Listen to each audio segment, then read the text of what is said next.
China's economy got off to a steady start in 2022 in the face of global challenges and a resurgence of COVID-19 cases.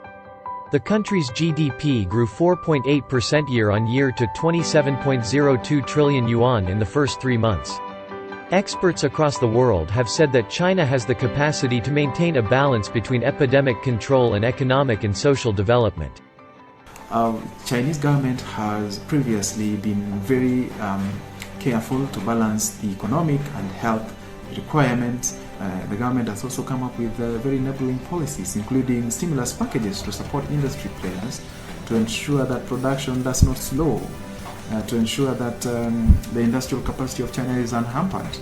I think that the Chinese economy is still going to remain strong and a major contributor to global economic wellness and the stability and recovery from COVID-19, as well as the conflict-induced economic challenges from the Russia-Ukraine confrontation.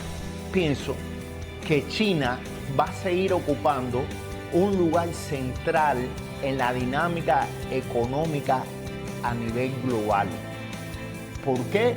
Por las tendencias de desarrollo, por las potencialidades que tiene China, por la coherencia de sus políticas.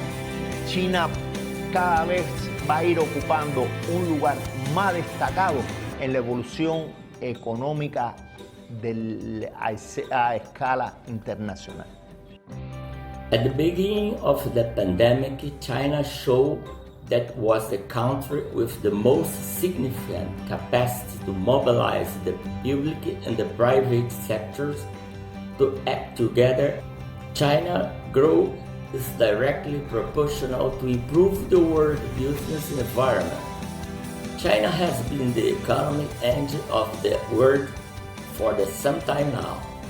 The normalization of machines, equipment, and supplies allowed for a fast global recovery.